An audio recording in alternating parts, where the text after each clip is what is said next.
Bum bum bum bum bum bum bum bum bum bum bum bum. The Peter Like Show. Bum bum bum bum bum bum bum. This one's gonna be a Peter Like show because I'm optimistic about some things that I want to work on, and I want you guys to say a prayer for me and leave a like on this video in support of what I want to work on in this video. I'm recording this on Saturday, and this past week, two things, or actually three, happened that made me realize that there's more to work on. I wouldn't say I messed up, but in hindsight, I could have done three things this week a lot better. But unfortunately, life comes at us, right? You don't get to sit down and write a novel about life, right? It comes at you. And that's a big problem because a lot of times, which is why I love remote work. When I send an email or a text message, what you don't see, you read the email, it might be one page. What you don't see is the 5 pages that have circulated through my head or even onto the keyboard before I hit the delete button. You don't see that, right? And a lot of times the other 4 pages are not things that you want to see, right? If my boss could see the other 4 pages when we were doing remote work, oh my God, I would have lost my job like every week, right? But unfortunately, it doesn't translate very well when I have to interact in person. I hope I didn't cause trouble today because something interesting happened just earlier tonight. What had happened was I had just gotten uh, a new camera to record some videos, and I'm hoping to shoot a video about a game, 3D Othello.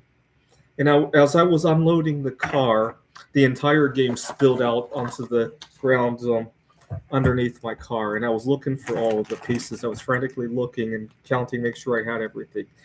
And so it's 11 o'clock at night, and a bunch of neighbors are just, I this is an HOA, and I rent a room in a house.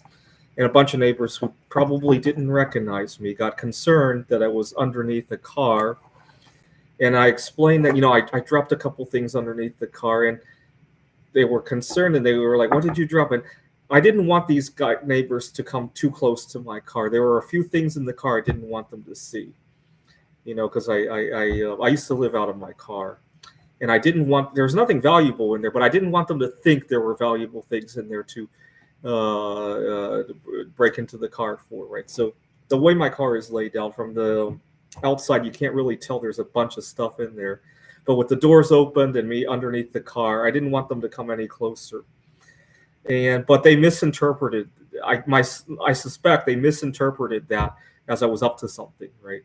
And so I even hit the key on my car to so that they would see that I was in control of the car, so they wouldn't think I was breaking into somebody else's car. Right? That's probably what they thought.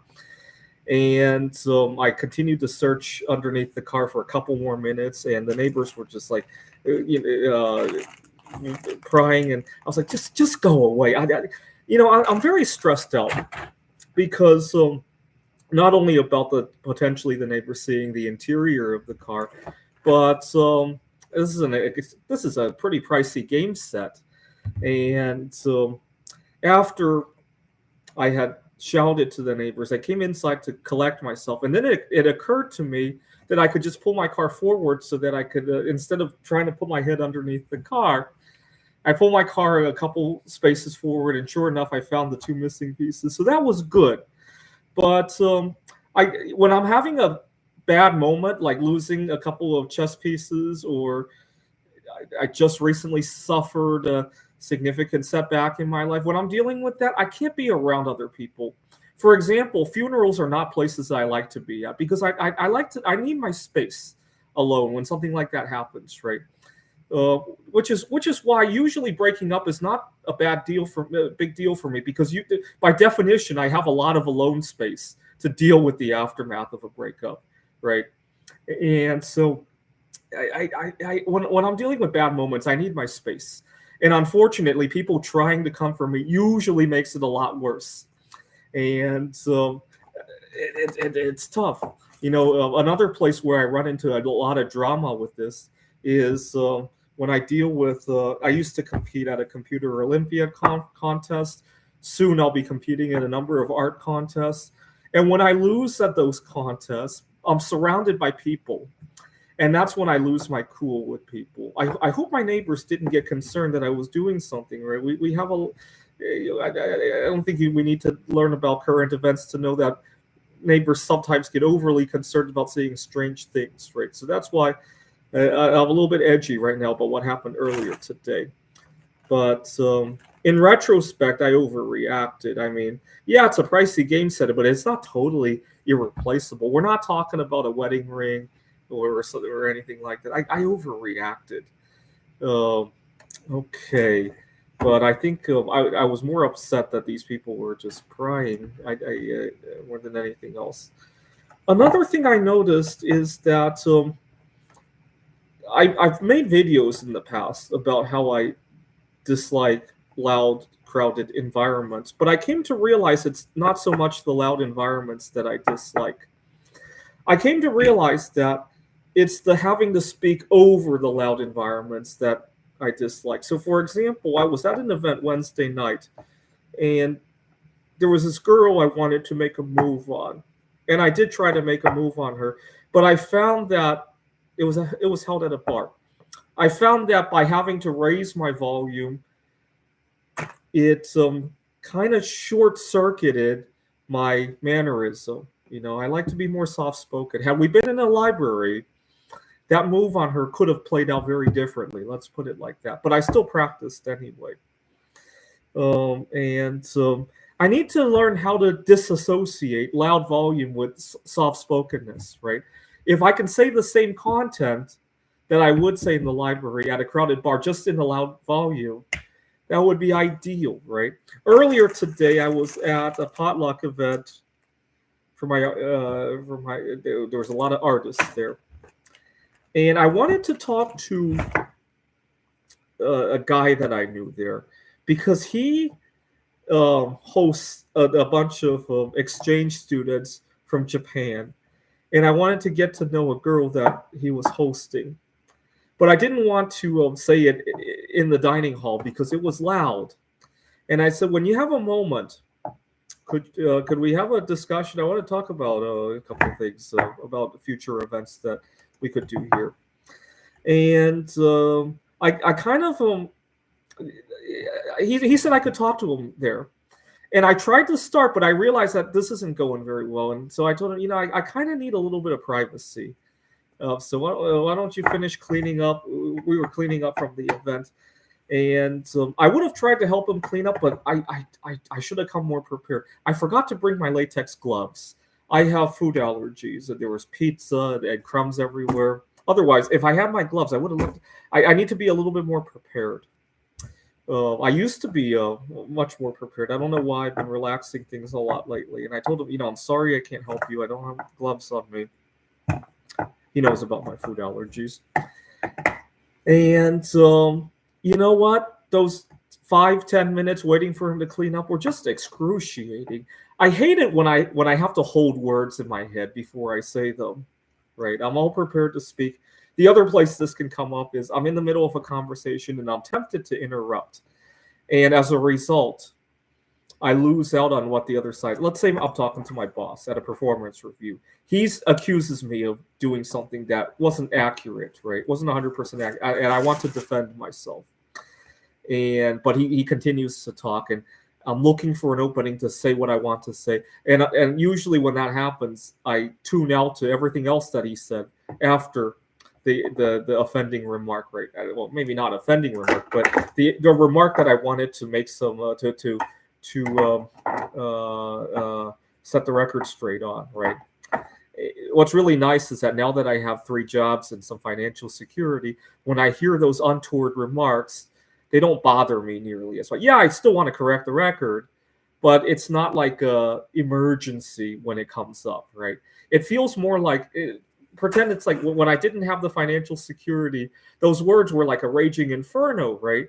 Nowadays, those words are more like an opportunity that we could take, right?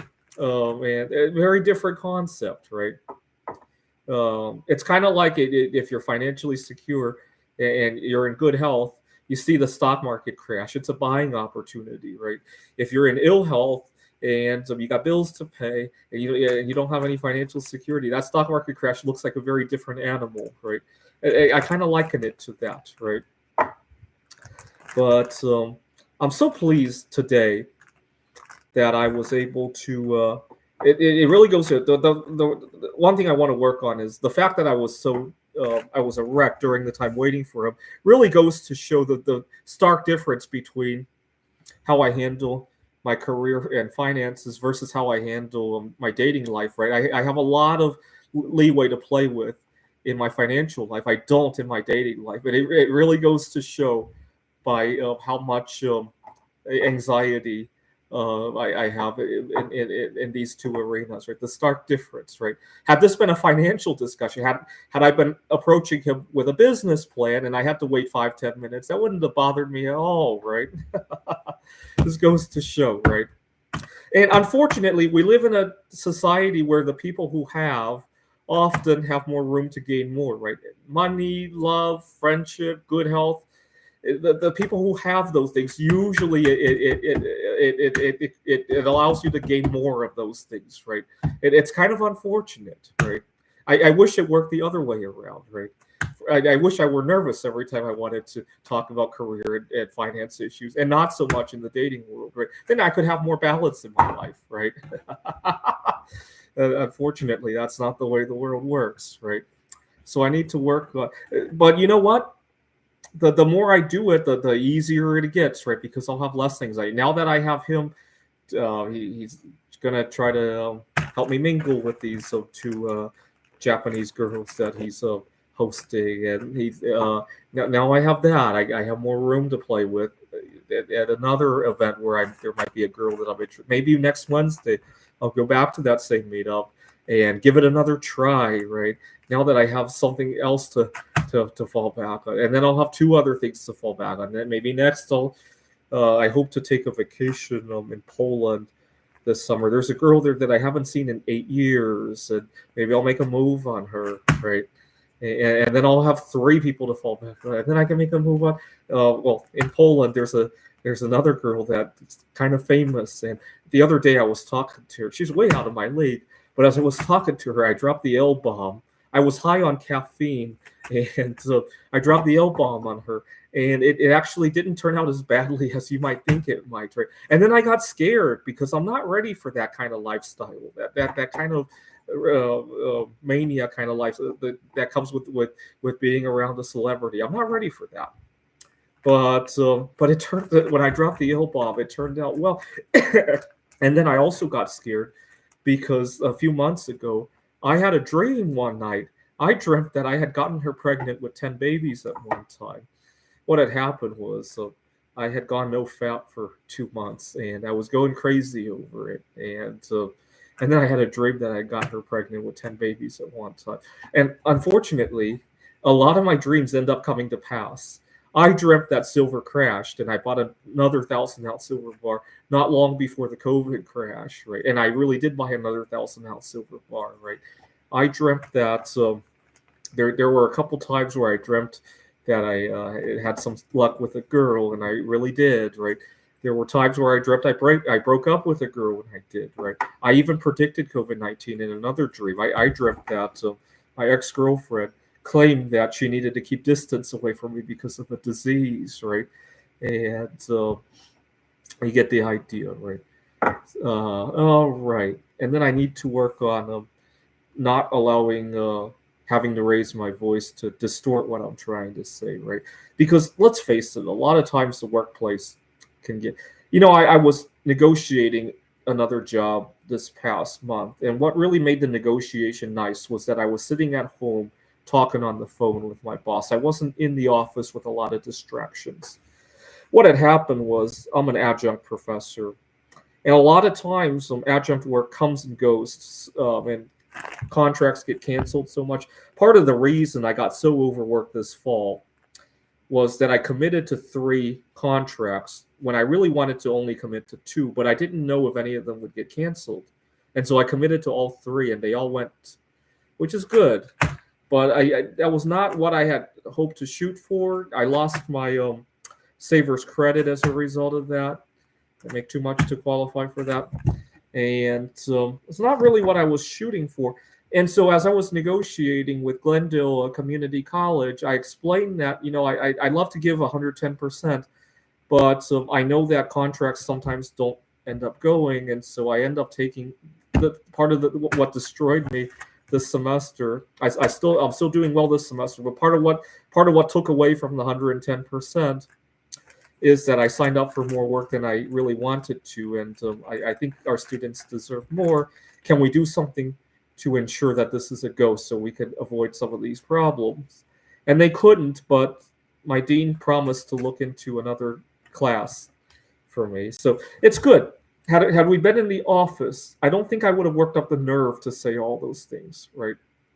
Actually, part of the reason I have the nerve to say those things is that I got my art career, I got the other college. See, I don't have that in my dating life. That's what often pigeonholes me from saying those kind of things. Oh my God, the event on Friday, I don't really like all that much. Can we do something else, right? I don't have the room to say that in my dating life, right? So I also need to work on that.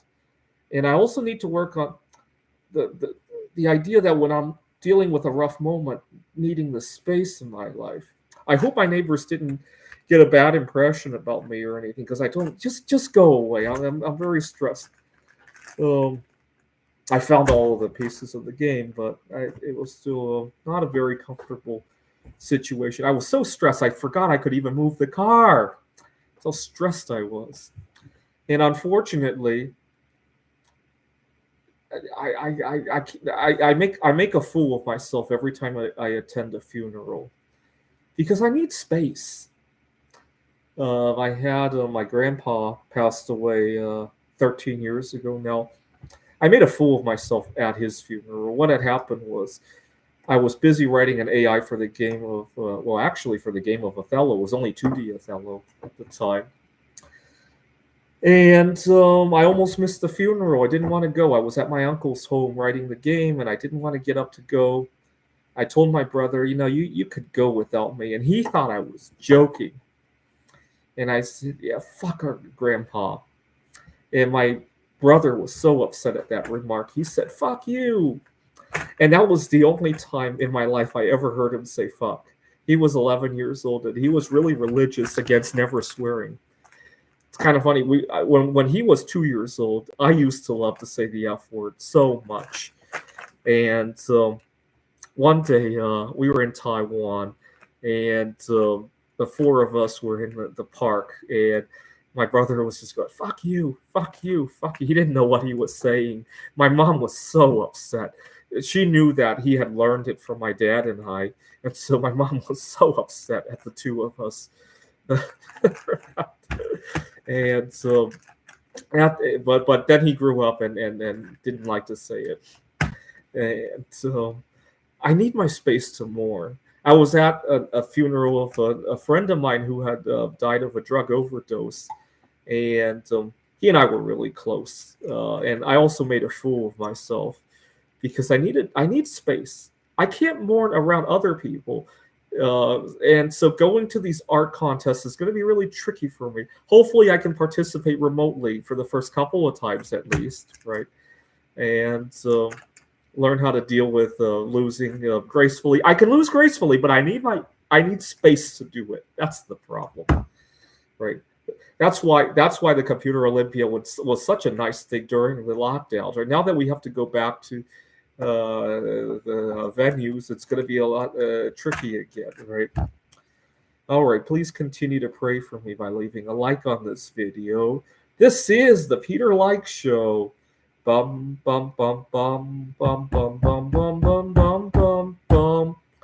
The Peter Like Show. Bum bum bum bum bum bum bum.